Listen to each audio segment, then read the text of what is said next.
Vocês todos que estão acompanhando pela internet, nós temos recebido aí o retorno de muita gente de vários lugares do Brasil, de Alagoas, do Maranhão, do Rio de Janeiro, de São Paulo, aqui do Rio Grande do Sul, do Paraná, também pessoas que estão acompanhando de fora do Brasil. Muito obrigado a vocês de coração.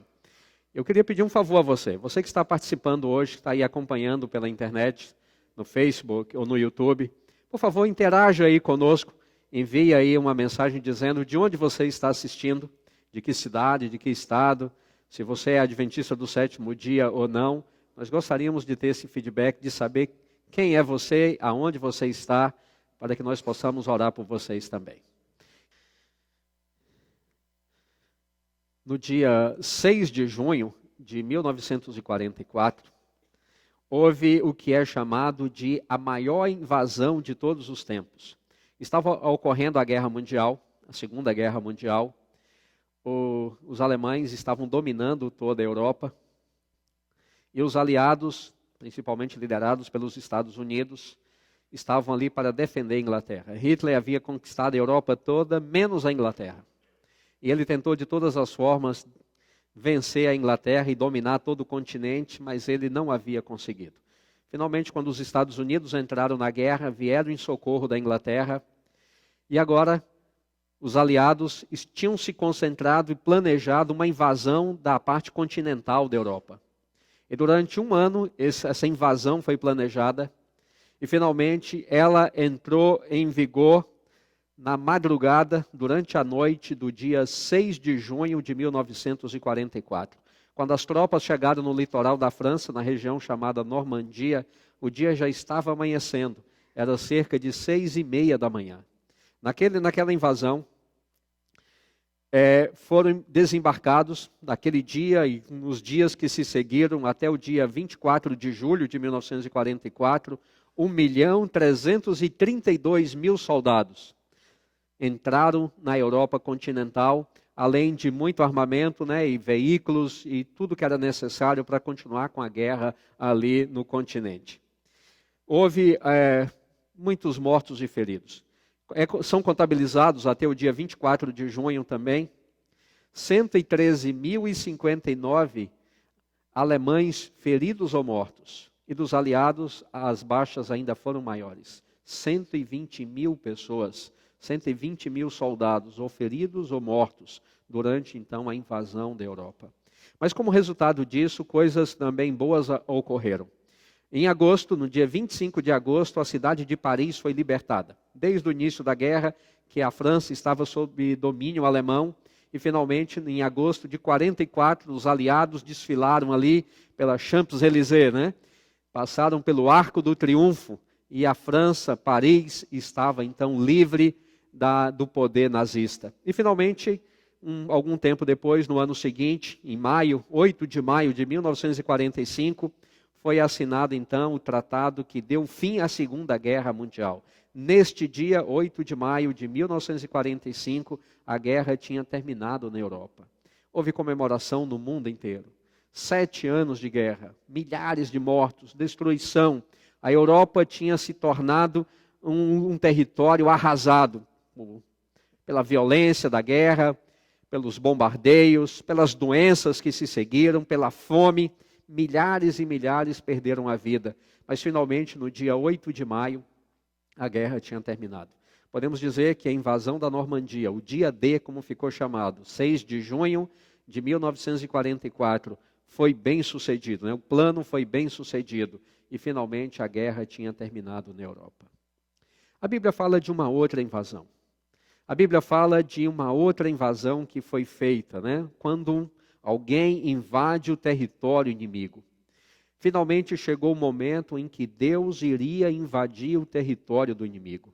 A Bíblia fala que a terra estava em trevas, Isaías no capítulo 60, verso 2, diz: eis que as trevas cobrem a terra e a escuridão os povos. Durante muito tempo a terra estava na mais completa escuridão. Não escuridão da luz solar, mas escuridão moral, escuridão da luz de Deus. A terra estava escura.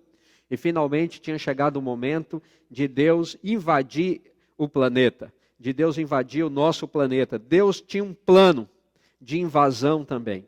E a Bíblia diz assim no livro de Gálatas, no capítulo 4, verso 4, que vindo, porém, a plenitude do tempo, Deus enviou seu Filho, nascido de mulher, nascido sob a lei, para resgatar os que estavam sob a lei, a fim de que recebêssemos a adoção de filhos.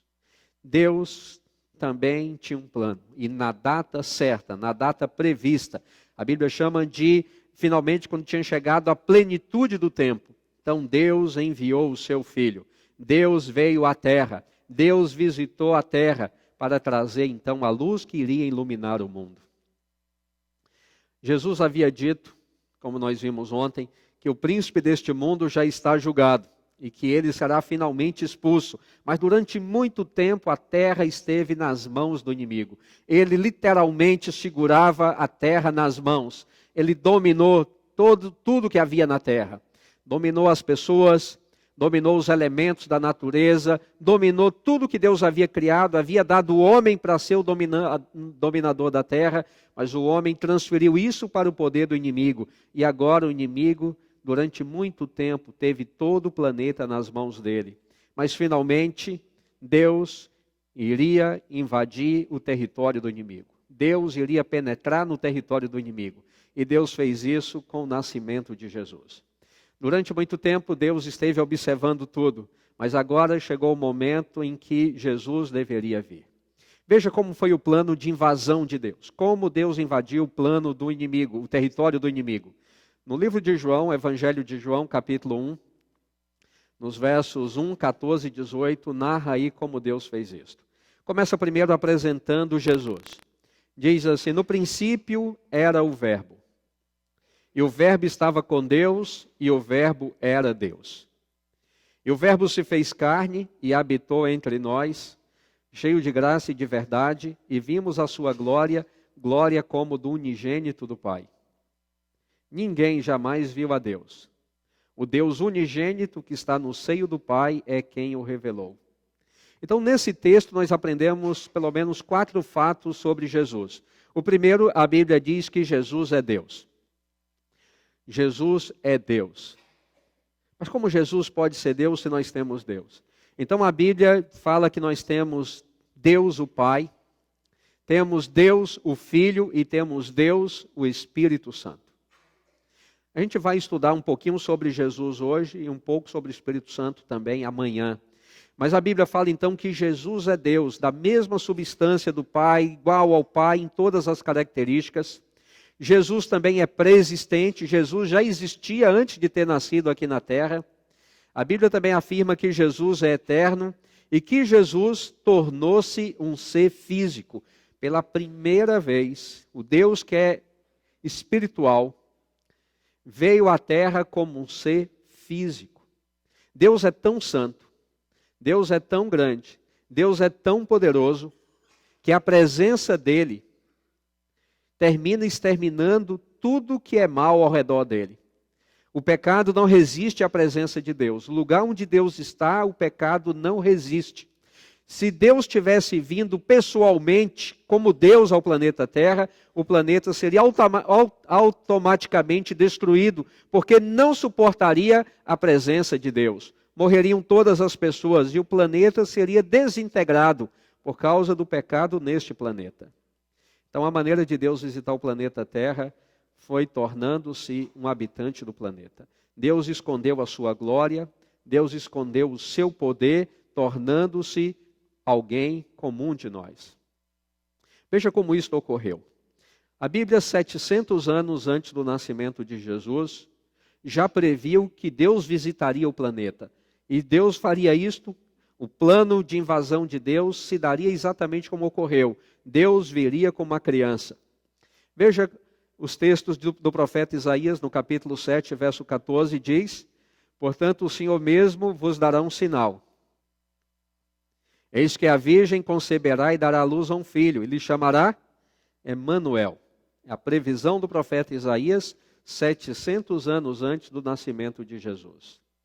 E o profeta Isaías diz mais: porque um menino nos nasceu, um filho se nos deu, o governo está sobre os seus ombros, e o seu nome será Maravilhoso, Conselheiro, Deus forte, Pai da eternidade e príncipe da paz.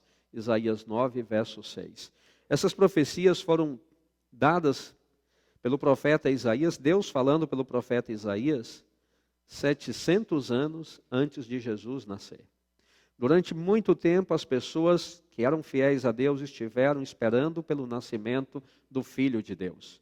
Mas a Bíblia diz que Deus sabia o tempo certo de Jesus vir. Jesus não viria antes do tempo estabelecido por Deus. Por isso que a Bíblia diz que, vindo à plenitude dos tempos, finalmente, quando o dia chegou, quando o momento estava propício, na hora certa que Deus havia escolhido, Jesus então veio ao mundo. E a Bíblia diz que Jesus veio ao mundo cumprindo a profecia de Isaías. Mateus, agora 700 anos depois de Isaías, escrevendo sobre o nascimento de Jesus, ele fala que o nascimento de Jesus cumpriu aquela profecia de Isaías. Mateus diz que um anjo, que Deus, falando com José através de um sonho, Deus disse o seguinte a José: eis que a virgem conceberá e dará luz a um filho, e ele será chamado pelo nome de Emanuel. Aquela profecia de Isaías 7, verso 14. E agora Mateus acrescenta, ou Deus acrescenta através de Mateus, o significado da palavra Emanuel. A palavra Emanuel significa Deus conosco. O fato de Jesus vir a este mundo é Deus estava visitando o planeta Terra. Jesus não era apenas mais uma criança nascendo neste mundo. Jesus era Deus visitando o planeta Terra. Por isso que Emanuel quer dizer Deus conosco. E o Deus, ainda naquele mesmo sonho, falando com José, ele acrescenta, dizendo que Jesus deveria receber o nome de Jesus. Ele diz lá, ela dará à luz, falando da virgem, um filho, e lhe porás o nome de Jesus, porque ele salvará o seu povo dos pecados deles. A palavra Jesus, o nome Jesus, é o nome grego correspondente ao nome hebraico Josué. Quando você tem o nome Josué em hebraico e você precisa passar para o grego, porque Mateus estava escrevendo em grego, então o nome Jesus é o correspondente ao nome Josué. E Josué significa Deus salva. Então Deus diz a José, quando o bebê nascer, daqui a 9 meses, você, como o líder da família, você dará à criança o nome de Jesus. Então quem escolheu o nome não foi José, quem escolheu o nome não foi Maria, quem escolheu o nome foi Deus. Diz, o bebê vai se chamar Jesus. Então Jesus é o nome terrestre de Deus quando visitou o planeta Terra. Então o nome escolhido foi Jesus, que significa Deus salva. E aí Deus já diz do que ele salvaria, porque ele salvará o seu povo dos pecados deles. Então Jesus já veio a este mundo desde o seu nascimento com a missão de salvar as pessoas do pecado. E vamos ver como isso ocorreu. Primeiro vamos ver como se deu o nascimento de Jesus. Como um ser divino, pré-existente, terminou nascendo aqui na terra agora como uma criança. A Bíblia fala que Deus fez uma pesquisa entre o povo dele. Deus deveria escolher uma moça virgem. E naquele tempo, Israel estava dividido em 3 partes. O norte, a Galileia, o centro do país era Samaria, e o sul do país, a Judéia. A parte desenvolvida do país era o sul. No sul estava Jerusalém, que era a capital do país e a principal cidade.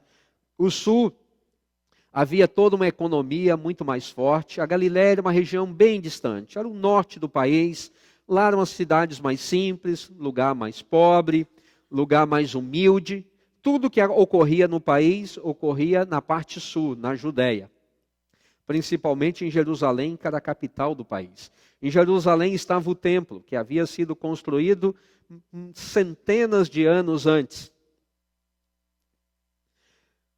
Em Jerusalém ficava o centro da religião. Em Jerusalém moravam os sacerdotes.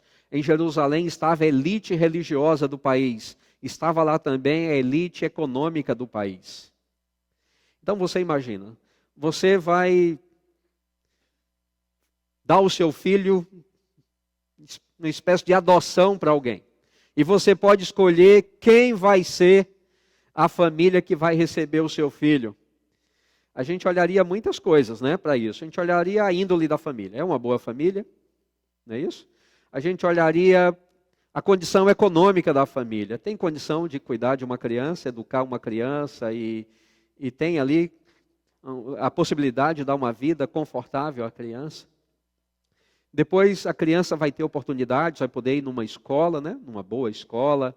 A família que vai adotá-lo tem condição de pagar uma boa educação para ele. A família que vai adotá-lo tem condição de dar a ele aí tudo que é necessário para uma criança ter uma vida com oportunidades. Mas a Bíblia diz que Deus passou em revista todo o país e encontrou esta virgem, esta jovem, não no sul do país desenvolvido, não em Jerusalém, na capital, não entre a família dos sacerdotes, mas Deus encontrou essa moça no norte do país, na região mais pobre do país. Havia muitas cidades na região mais pobre do país, no norte, na Galileia. Mas Deus localizou essa moça na cidade de Nazaré. E a cidade de Nazaré não era uma cidade que tinha uma boa fama. Os habitantes de Nazaré não tinham uma boa fama. Havia um ditado popular naqueles dias dizendo: pode vir alguma coisa boa de Nazaré? Mas foi lá, no lugar mais, talvez, menos indicado. No lugar onde talvez nenhum de nós escolhêssemos alguém. Foi lá que Deus localizou esta moça, de uma família humilde, de uma família simples, uma moça que estava comprometida para casar-se no futuro com uma pessoa já escolhida. Foi lá que Deus encontrou esta moça. E a Bíblia diz então que Deus enviou o anjo Gabriel. O anjo Gabriel aparece algumas vezes na Bíblia. Ele aparece principalmente no livro de Daniel. Daniel viveu cerca de 600 anos antes de Cristo. E o anjo Gabriel aparece muitas vezes ali falando com Daniel. E agora, 6 séculos depois, 600 anos depois de Daniel, o anjo Gabriel vem à terra com uma missão especial. De dizer àquela moça que ela foi a escolhida por Deus para ter o Filho de Deus. Ali em Lucas, no capítulo 1, versos 26 e 27, nós encontramos o diálogo então do anjo Gabriel com Maria. Começa dizendo assim: no 6º mês, foi o anjo Gabriel. Esse 6º mês aí se refere à gravidez da prima de Maria, chamada Isabel, que tornou-se depois a mãe de João Batista. Então, no 6º mês da gravidez de Isabel, mãe de João Batista, foi o anjo Gabriel enviado da parte de Deus para uma cidade da Galileia, chamada Nazaré, a uma virgem desposada. Esse desposado aqui é prometida em casamento, com certo homem da casa de Davi, cujo nome era José. A virgem chamava-se Maria. Então, essa Maria que vivia em Nazaré foi a moça escolhida por Deus para se tornar, então, a mãe de Jesus. E a Bíblia diz como ocorreu isto. O apóstolo Paulo, ele diz assim, falando de Jesus, que ele tinha vida preexistente. Como ele que tinha vida preexistente pôde nascer aqui? Paulo, falando de Jesus, ele diz assim: pois ele, Jesus, existindo ou subsistindo em forma de Deus, não julgou como usurpação o ser igual a Deus. Você lembra do estudo que nós tivemos ontem? Que havia alguém que não era Deus, mas queria ser Deus? Que o julgou com usurpação que ele era Deus? E agora nós encontramos alguém que é Deus, que abre mão do seu privilégio de ser Deus para vir a este mundo. Fala que ele a si mesmo se esvaziou, assumiu a forma de servo, tornando-se em semelhança de homens, e reconhecido em figura humana, a si mesmo se humilhou, tornando-se obediente até a morte e morte de cruz. Ele se esvaziou. Do que ele se esvaziou? O que Jesus precisou abrir mão para nascer aqui na terra como ser humano? Então Jesus era plenamente Deus. E a Bíblia diz que Deus tem algumas características que são só de Deus. A Bíblia diz, por exemplo, que Deus é eterno. A Bíblia diz que Deus é imortal. A Bíblia diz que Deus é onipresente. A onipresença é a capacidade de estar em todos os lugares ao mesmo tempo. Nenhum ser humano, ninguém que vive no universo, animal ou humano, tem a capacidade da onipresença. Porque existe uma lei no universo que diz que nós só podemos ocupar um lugar no espaço de cada vez. Por isso que nós estamos aqui e não estamos lá. Por isso que você está sentado onde está e não pode sentar em outro lugar ao mesmo tempo. Porque existe uma lei no universo dizendo que cada pessoa, cada corpo só ocupa um lugar no espaço em um determinado momento. Mas Deus não é humano. Deus é infinitamente superior a qualquer coisa que nós conhecemos no universo. E Deus tem, de uma forma incrível, que a gente não consegue entender na plenitude, a capacidade de estar em mais de um lugar ao mesmo tempo. Deus está conosco aqui, mas Ele está também com as pessoas que estão em casa e não vieram esta noite. Ele também está com os amigos que estão acompanhando o nosso culto hoje em diferentes lugares do Brasil e quem sabe do mundo. Ele está também com pessoas que nós não conhecemos agora. Agora, quando Jesus vem para a terra, ele tem que abrir mão da onipresença. Quando ele se torna um ser físico, ele perde a capacidade de estar em dois lugares ao mesmo tempo.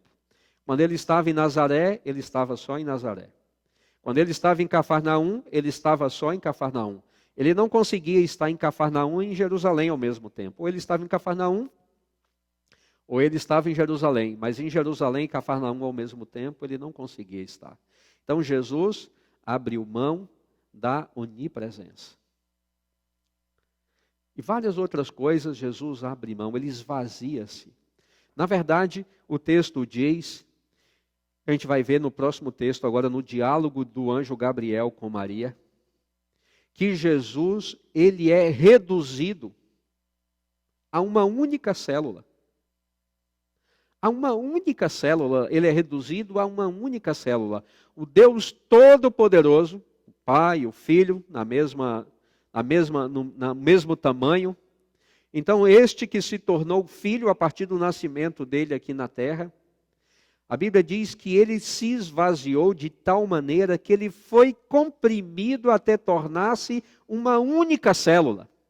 Não duas células, mas uma única célula. E o anjo Gabriel diz que o Espírito Santo, então, recebeu a função de trazer esta única célula do céu para a terra e implantá-la lá no útero de Maria, para que o óvulo de Maria pudesse, então, ser fecundado. Veja só o que o anjo diz. O Espírito Santo virá sobre você, e o poder do Altíssimo a cobrirá com a sua sombra. Assim, aquele que há de nascer será chamado Santo Filho de Deus. Então, de uma maneira aí miraculosa, o Espírito Santo trouxe essa única célula divina e a implantou, então, no útero de Maria. E ali, então, aquela única célula divina fecundou o óvulo de Maria. E o óvulo, então, foi alojado no útero dela. E começou, então, o processo de multiplicação. Uma única célula, 2 células, 4 células, 8 células, 16 células, 32 células. E assim foi multiplicando, até que 9 meses depois, este ser, que é plenamente humano, mas é ao mesmo tempo plenamente divino, nasce na terra. Ele não é filho de José. José não teve relações sexuais com Maria até depois do nascimento de Jesus. Não havia nenhuma chance de Jesus ter sido fecundado de uma outra forma. Por isso que uma virgem deveria ser a pessoa escolhida, para não haver nenhuma dúvida da divindade dele. E Maria, então, quando dá à luz a este ser, um bebezinho, ele é um bebê como nunca houve outro no mundo. Por isso que a Bíblia o chama de unigênito. Ele é o único da espécie. Nunca existiu outro como ele, porque ele é plenamente humano, mas ele é ao mesmo tempo plenamente divino. Agora, ele nasce na terra, e toda criança que nasce na terra tem uma mãe. Sabemos quem é a mãe dele, Maria. E quem é o pai? O pai não era José. Quem é o pai? Agora, Jesus que é o nome que ele recebe aqui na terra, o Deus que já existia, é eterno. Ele recebe então o nome humano, Jesus, e ele agora assume a forma de filho, porque o Pai, e agora nós damos também a Deus o nome de Pai na relação dele com Jesus. Então, ele, Deus, é o Pai, e o Deus que nasce aqui na terra é chamado de o Filho de Deus. E Jesus assume a forma de servo, ele é obediente. A relação que ele tinha de igualdade agora não existe mais. Ele agora desceu ao planeta Terra.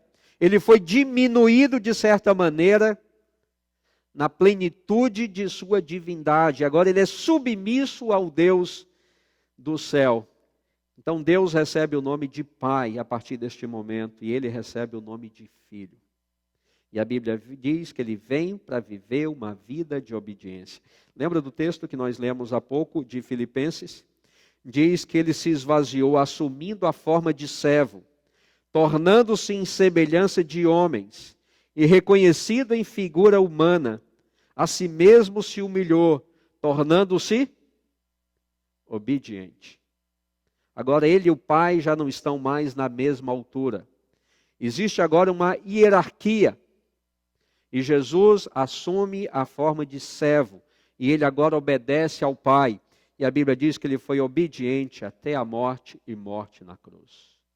Então a invasão de Deus ao planeta Terra teve um preço muito grande para Deus. Não foi só um truque de mágica. Não foi só mais um milagre de Deus. Não foi só uma coisinha simples. Para que Deus invadisse o planeta Terra, invadisse o território do inimigo, houve um custo muito grande para Deus. Assim como os aliados perderam 120 mil homens na invasão da Normandia em 1944, Deus também teve um preço muito grande a pagar ao entrar no planeta Terra. Os aliados invadiram a Europa com 1.332.000 homens. Deus invade o planeta Terra na forma de um único bebê. Com todas as fragilidades de um bebê. Ele não tinha dentes quando nasceu. Ele não sabia comer sozinho, dependia do auxílio daquela jovem mãe. Ele não sabia ir ao banheiro, sujava as fraldas e precisava ser limpo. Ele nasceu no planeta Terra da forma mais frágil possível. A maneira como Deus invadiu o planeta Terra parece que Deus fez de propósito. Ele queria fazer da forma mais frágil possível, mais indefeso possível. E foi assim que o Senhor penetrou no império das trevas, para trazer luz ao mundo que estava na total escuridão. E a pergunta que a gente faz então é por quê? Por que Jesus veio à Terra? A Bíblia dá pelo menos 3 razões pelas quais Jesus veio à Terra. A primeira razão, Jesus mesmo diz em João 14, 8 e 9, num diálogo dele com Filipe, que era um dos 12 apóstolos, Filipe então diz a Jesus: Senhor, mostra-nos o Pai. Filipe estava se referindo a Deus o Pai. E isso nos basta. Foi o pedido de Filipe. Senhor, mostra-nos o Pai. Tudo que nós queremos ver é o Pai. Mostra-nos o Pai. E isto é o suficiente para a gente. Então Jesus responde a Filipe e diz: Filipe, há tanto tempo estou convosco e não me tens conhecido? Quem vê a mim, vê o Pai. Como dizes tu, mostra-nos o Pai. Então, uma das razões pelas quais Jesus veio à Terra foi nos revelar quem é Deus.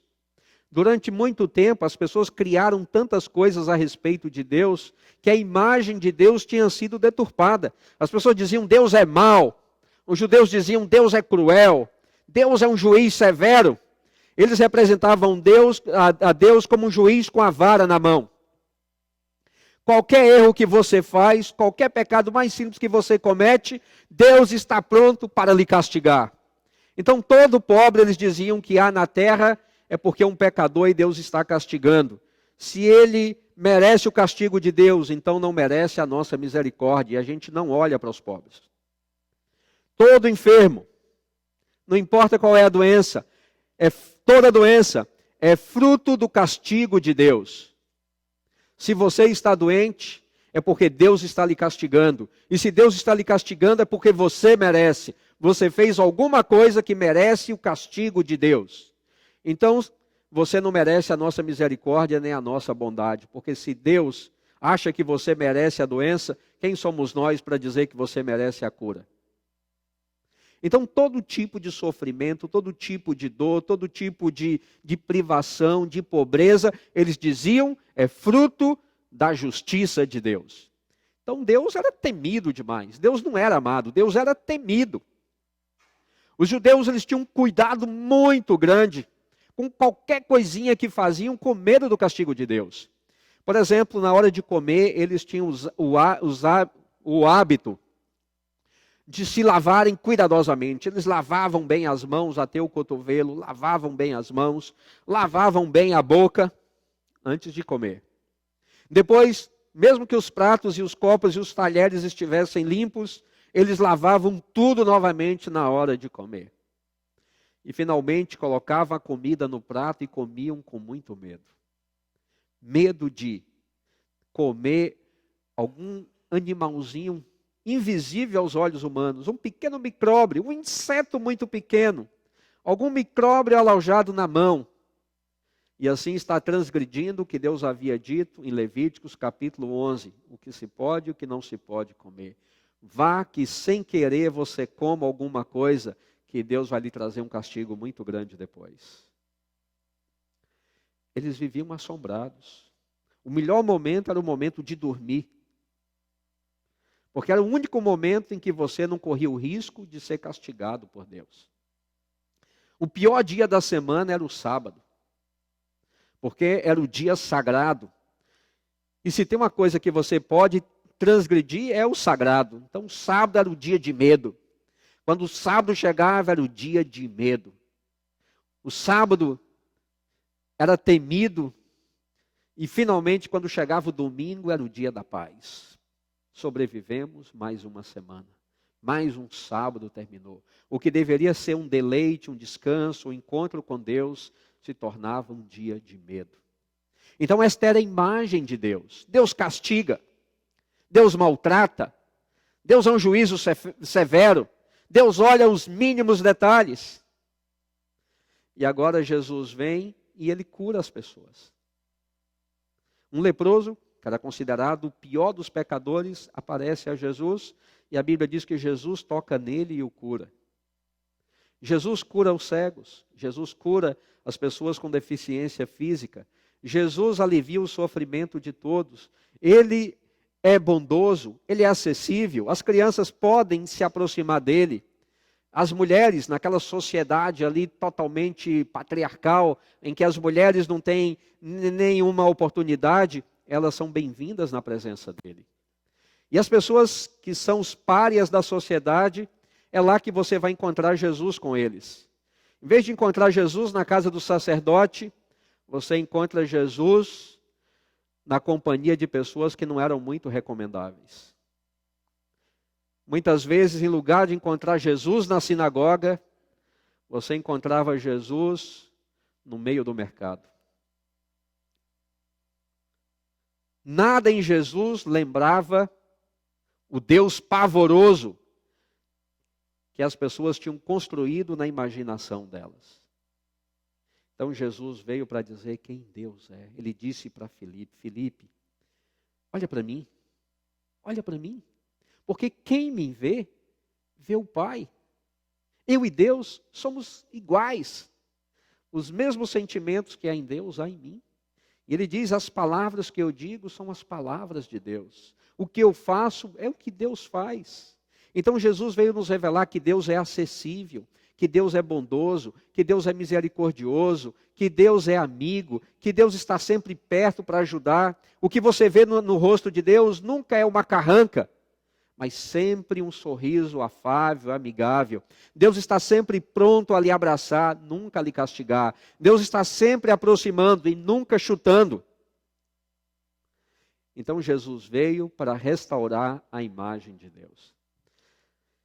Uma outra coisa que Jesus veio, uma outra razão pela qual Jesus veio, ele diz lá em 1 João 3,8, aquele que pratica o pecado procede do diabo, porque o diabo vive pecando desde o princípio. Para isto se manifestou o Filho de Deus, para destruir as obras do diabo. Então Jesus veio para destruir o que o diabo havia construído. Jesus veio também para destruir as obras do diabo. O que o diabo havia construído? O diabo havia transformado o mundo em ruínas. As pessoas não eram mais afáveis, amáveis. Elas eram muito semelhantes ao diabo, egoístas. Eles eram pessoas que só pensavam nelas. E Jesus vem e diz assim, olha, se alguém lhe bater numa face, vocês conhecem esse mandamento? O que você deve fazer? Se alguém lhe bater na face, em vez de você ir lá e tirar satisfação, o que diz Jesus? Ofereça a outra face, destruindo a obra do diabo. Porque a obra do diabo diz, se alguém lhe deu uma fechada na rua, buzine bem alto, abra o vidro e vai lá e xingue. E na primeira oportunidade, mostre um dos dedos para ela. Jesus disse, se alguém lhe der uma fechada no trânsito, pare. Diz a ela que ela deve ir. Peça desculpas, embora você não tenha culpa. Fala, por favor, me perdoe. Por favor, é sua vez. Jesus veio para destruir as obras do diabo. Quando alguém fala mal de você e você descobre, como você reage? Você ou tira satisfações, se tem coragem. Se não tem, você fala mal pelas costas também daquela pessoa. Mas alguma coisa você faz. Se tem coragem, fala na cara. Se não tem, fala pelas costas, mas fala. E Jesus diz, se alguém falar mal de você, faça o bem para aquela pessoa. Na primeira oportunidade que você tiver, faça o bem para ela. Dê para ela o que ela não espera receber. Seja amigável. Então Jesus veio para destruir as obras do diabo. O diabo havia semeado ódio, o diabo havia semeado egoísmo, o diabo havia semeado violência, o diabo havia destruído as pessoas. Mas Jesus veio para trazer amor, misericórdia, paz, bondade, disposição de servir. Ele disse, eu não vim para servir, eu não vim para ser servido, mas eu vim para servir. Ele disse, você quer ser grande no reino de Deus? Você quer ser uma pessoa grande no reino de Deus? Então sirva os outros. Porque do ponto de vista do diabo, você está em cima, você é grande quando tem muita gente aqui embaixo lhe servindo. Se tem muita gente abaixo de você, então porque você é grande. No reino de Jesus é o inverso. Você é grande se tem muita gente aqui em cima que você está servindo. Quanto mais você serve, maior você se torna.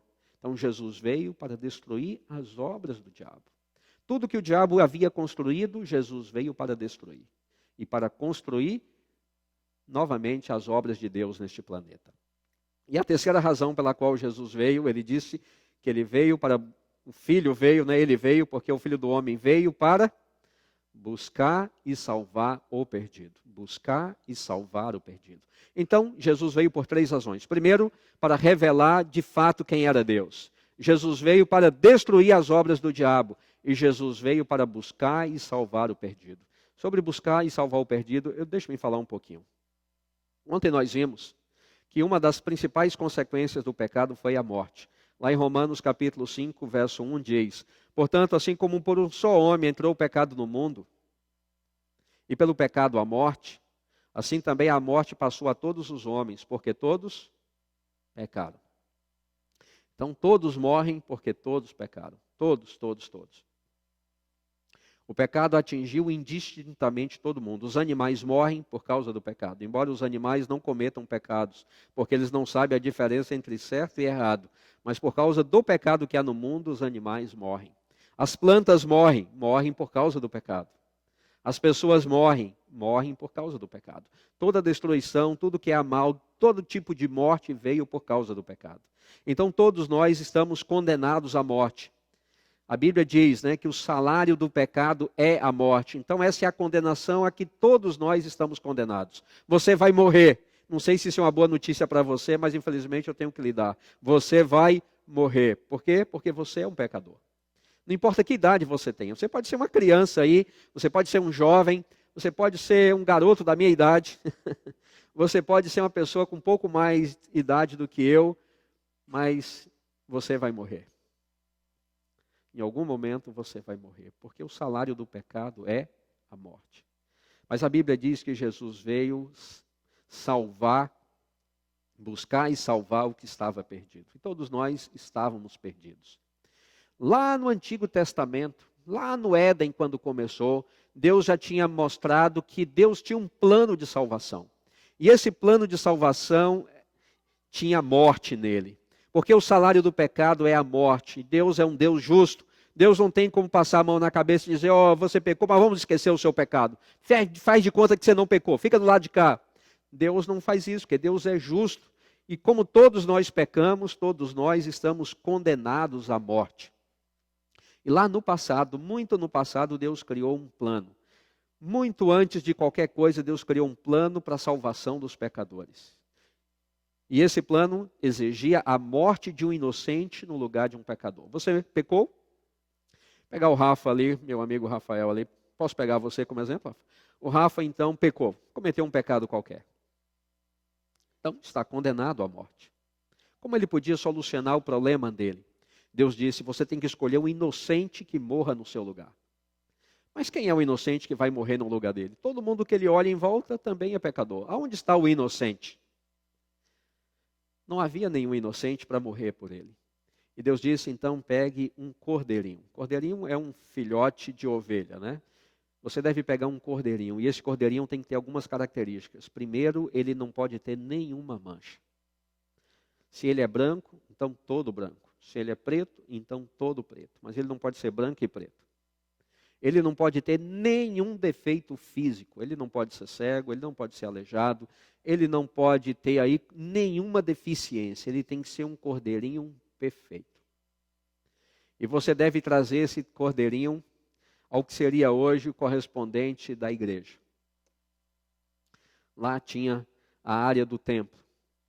E Deus dizia, Rafa, você vai trazer o cordeirinho. Quando você chegar lá no templo, você é o pecador, o culpado, condenado à morte, e o cordeirinho é inocente, porque o cordeirinho nunca cometeu nenhum pecado.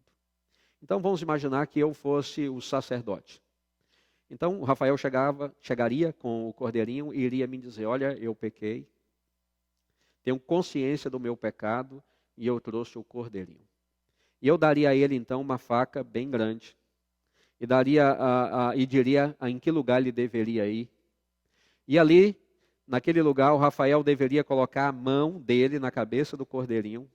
O cordeirinho estaria amarrado, pés e mãos, para não fugir. E ele ergueria a outra mão para o céu e pediria perdão a Deus pelo pecado que ele cometeu. Simbolicamente, enquanto ele está orando com uma mão no cordeiro e outra mão para o céu, o pecado do Rafael passava simbolicamente para o cordeirinho. E a inocência do cordeirinho simbolicamente passava para ele. Quando ele terminava a oração, os papéis tinham invertido. Agora o cordeirinho era o culpado. E ele tinha a inocência do cordeirinho. Qual é o salário do pecado? A morte. Então ele, Rafael, e ninguém poderia fazer isso por ele, deveria matar o cordeirinho. O cordeirinho estava lá, com os pés e a mão e as patas dianteiras e traseiras amarradas. Então Rafael deveria pegar aquela faca e passar na garganta do cordeirinho, de orelha a orelha. E o cordeirinho morreria ali sufocado pelo próprio sangue. E quando ele terminasse de fazer isto, então ele era declarado inocente. Ele podia voltar para casa, mas ele voltava para casa com as mãos sujas de sangue. Porque alguém inocente ficou lá no lugar dele. Ele, por uma ação dele, por causa do pecado dele, tirou a vida de um inocente. E aquele inocente morreu para substituí-lo. Então a pessoa voltava para casa com as mãos sujas de sangue, dizendo, eu fui perdoado. Mas o meu perdão teve um custo muito alto, exigiu a morte de alguém, a morte de um ser puro. E fui eu com as minhas mãos que o matei. Deus tinha a intenção de impressionar as pessoas, dizer, olha, perdoar não é uma coisa fácil. Perdoar é possível, mas não é fácil. Perdoar é difícil, porque toda vez que você é perdoado, alguém morre no seu lugar. Um ser inocente morre no seu lugar. Toda vez que você chega no templo para ser perdoado, você tem que trazer um inocente para morrer no seu lugar. E você volta para casa com as mãos sujas de sangue. Então, durante muito tempo, o povo judeu fez isso.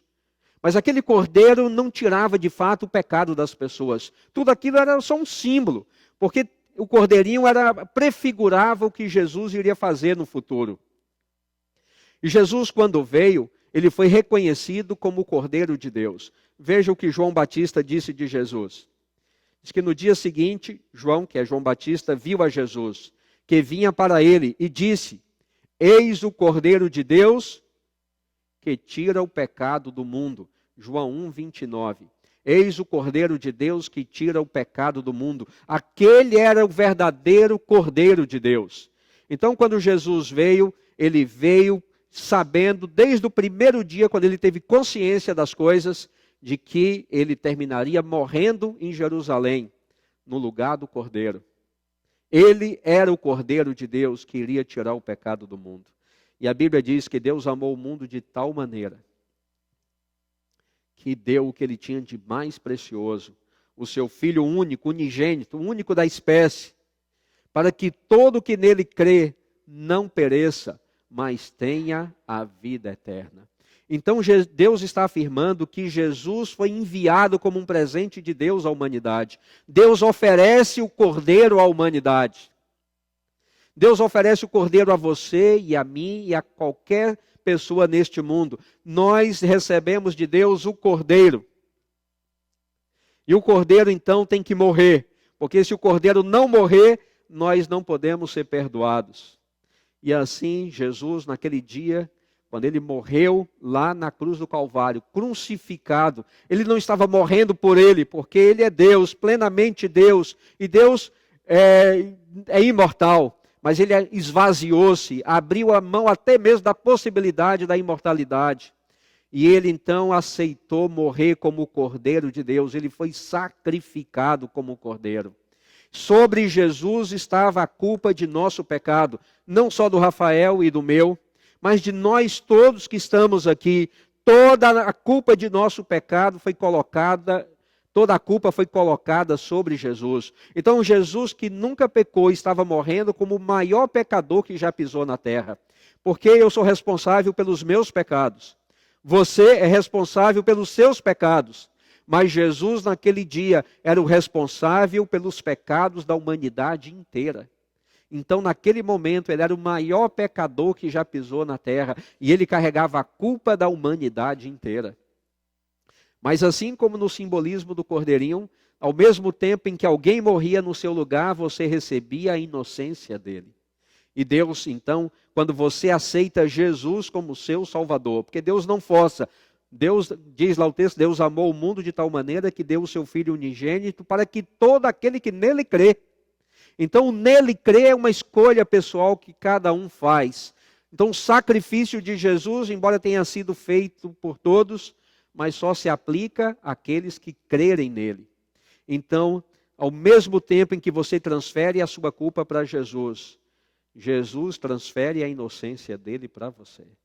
E você é olhado por Deus não como um pecador, mas como Jesus que nunca pecou. A troca mais injusta que já houve, mas era a única forma de salvar as pessoas.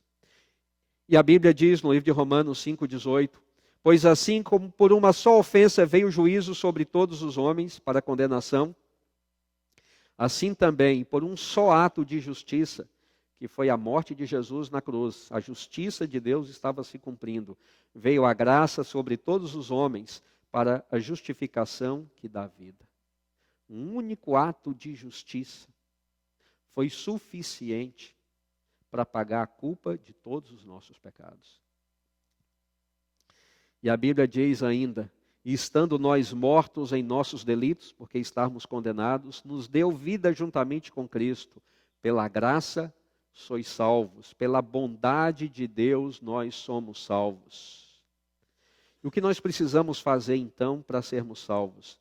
A Bíblia deixa muito claro que é crer no Senhor Jesus e será salvo tu e a tua casa. Deus proveu o Cordeiro. Você é um pecador, uma pecadora. Eu sou um pecador. Então o salário do pecado é a morte. Nós estávamos todos condenados à morte. Mas Jesus disse, espera aí, você não precisa morrer a morte eterna. Eu assumo a sua culpa. Eu morro no seu lugar. Eu morro a morte que você deveria morrer no seu lugar. E em troca eu lhe dou a minha inocência, a minha vida pura, a minha vida sem pecado. Alguém aceita? E a Bíblia diz que tudo que nós precisamos fazer é tão simples, é crer. Crer que você é um pecador e está condenado à morte. Crer que Jesus é o seu substituto. Deus proveu o Cordeiro para lhe dar salvação. Tudo que você precisa é levantar a sua mão e dizer, Senhor, eu creio. Amém, Mauro. Deus seja louvado. Senhor, eu creio. Eu aceito. E a promessa de Deus é que você não vai perecer, mas que você vai ter vida eterna. Você não vai morrer a morte eterna, mas você vai ter vida eterna. O grupo C7 vai cantar uma outra música agora. Eu gostaria de pedir um favor a você. Você que está em casa, acompanhando aí pelo vídeo, você que está aqui na igreja. Enquanto você estiver ouvindo esta música, eu gostaria que você conversasse com Deus de alguma forma. Se você já é uma pessoa acostumada a orar, então ore na sua mente agora. Se você reza, então reze agora. Se você nunca fez uma coisa nem outra, então com suas palavras aí na sua mente mesmo, fale com Deus, dizendo, Senhor, eu estou compreendendo um pouquinho melhor agora. E eu quero lhe dizer que eu aceito Jesus como meu Salvador. Parece tão simples, mas pode acreditar, tem uma força tremenda. Porque Deus está acompanhando. E no momento em que você diz isso, Deus lhe pega pela mão e te salva. A inocência de Jesus é dada a você. E você não tem mais a culpa pelos seus pecados. Porque seus pecados Jesus pagou na cruz.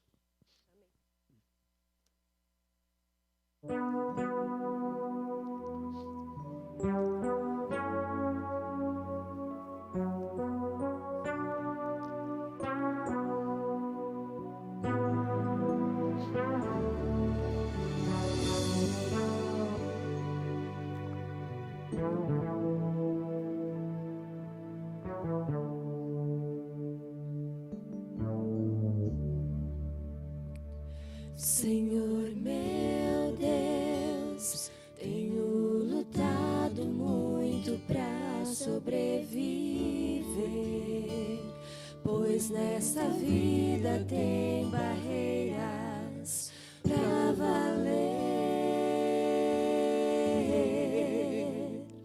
Estou aqui escalando a montanha do viver. E angustiado eu terei que vencer. E angustiado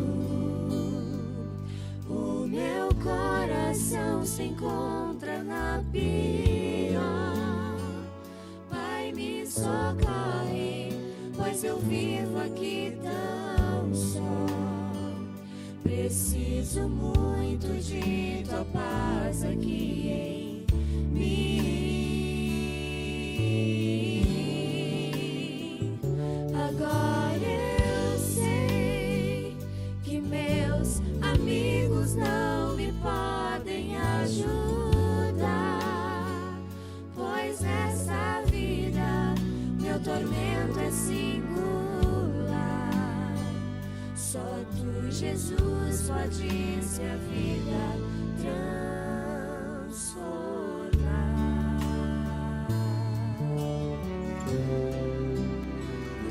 Quero sentir o teu amor sublime em meu coração. tuas perfeita vinda de tuas mãos, e que eu possa sentir a tua mão na minha mão, e que eu possa descrever o amor de então, como num lindo rio onde tudo é paz, e que eu possa sentir a tua mão na minha mão, e que eu possa descrever o amor de então, como num lindo rio onde tudo é paz, tudo é paz,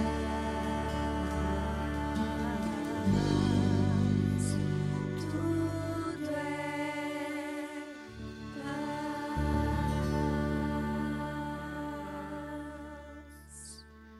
Entre nós que estamos aqui nesta noite, há alguém que tem aceitado Jesus como Salvador pela primeira vez hoje, que entendeu o que é, qual é a parte de Jesus em vir a este mundo, buscar e salvar o perdido. Tem alguém que possa levantar a mão e dizer, hoje pela primeira vez eu estou aceitando Jesus como meu Salvador? Temos o Mauro aqui. Tem mais alguém? Quem já aceitou Jesus e gostaria de continuar confirmando, dizendo, Senhor, eu continuo te aceitando como meu Salvador. Amém. Deus seja louvado por isso. Você se importaria em levantar para termos uma oração?